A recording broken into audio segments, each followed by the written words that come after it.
No conozco a nadie que comparta algunas ideas parecidas a las que se comentan aquí. Los poquísimos que no creen en magia son adoradores de la 4T. Y luego, y los casos que no son adoradores de Putin son libertarios milichairos, hijos de Gloria Álvarez. ¿Dónde encuentra más gente que piense parecido? Hay que salir de la piedra.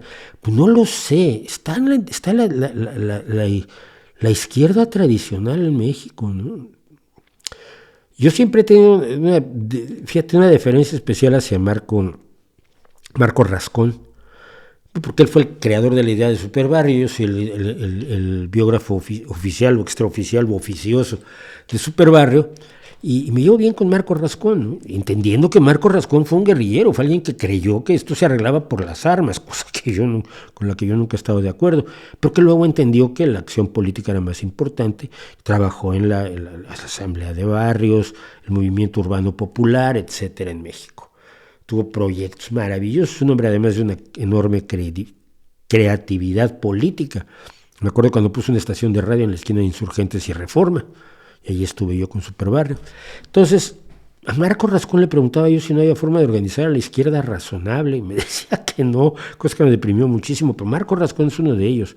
Gente como Denise Dresser, por ejemplo, es una gente que siempre ha luchado por las mejores causas en México y que lo sigue haciendo, y que no está derechizada ni está sirviendo a una oposición que es tan mala como aquello a lo que se opone, ¿no? Esa Alianza por México que a mí me han buscado, claro, me han dicho, oye, queremos hablar contigo, vamos a hablar lo que quieras, pero si tú esperas que yo me apunte contigo, no pierdas el tiempo.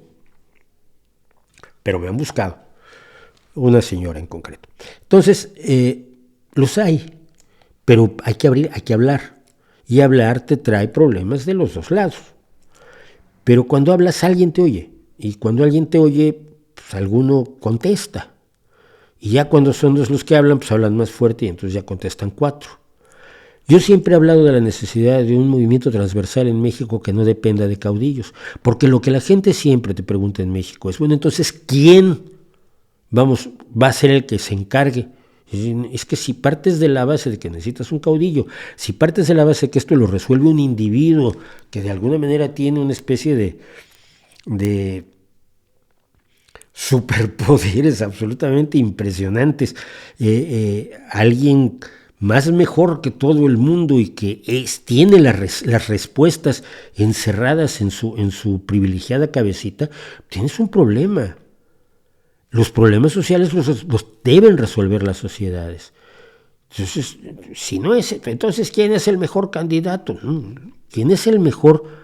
¿Cuál es la mejor organización que puede dar como resultado un programa de gobierno consensuado, que aborde los principales problemas del país y que luego identifique quién puede ser el abanderado de ese proyecto, siempre y cuando responda de cuentas exactas de su accionar al grupo, a la organización transversal de la sociedad que ha generado ese programa de gobierno, ese proyecto, esas ideas, que ha trabajado para que los presupuestos casen, porque no es una cosa, vamos a darle de comer a los que tienen hambre.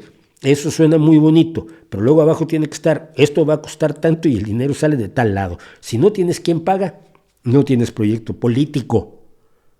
La política es finalmente asunto de dinero, asunto de recursos y de su aplicación, de su escasez o de su abundancia. Un movimiento transversal capaz de generar un proyecto razonable de nación y elegir entre ellos a quien lo encabece, exigiéndole las responsabilidades que no se le han exigido jamás a ninguno de los presidentes del PRI y del PAN, y mucho menos a López Obrador, que se le ha idolizado a niveles que solo compararía yo con los de López Portillo, que fue realmente convertido prácticamente en un dios viviente. Se creía casi que era la reencarnación de Quetzalcóatl. Ustedes no lo vivieron, yo sí. Y López Portillo era Quetzalcóatl. Además había escrito un libro que se llamaba Q, donde un señor resolvía todos los problemas, y me lo leí todo. Así es como se puede enfrentar el problema. Ya no para el 2024, no, para el 2024 no. pero viene luego el 2030 y va a llegar inevitablemente el 2030. Esto no es algo que se pueda ni ralentizar, ni acelerar, ni evitar.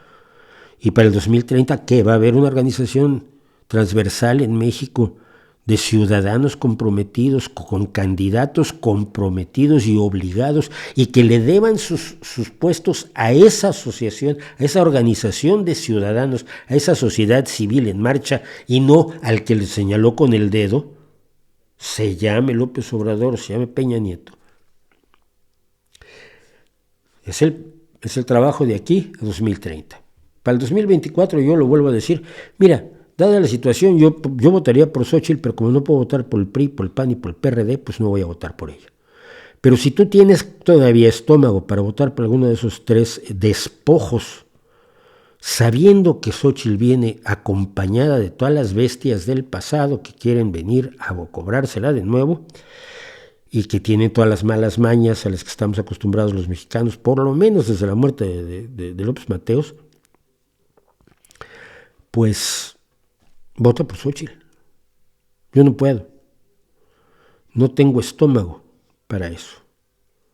Y entiendo perfectamente que Churchill se aliara a Stalin y Stalin se aliara a Churchill, siendo dos enemigos naturales en todo, como forjadores de imperios, como defensores de ideologías opuestas, como personajes con intereses geopolíticos encontrados, pero que se aliaron para acabar con un enemigo aún peor, que era Hitler.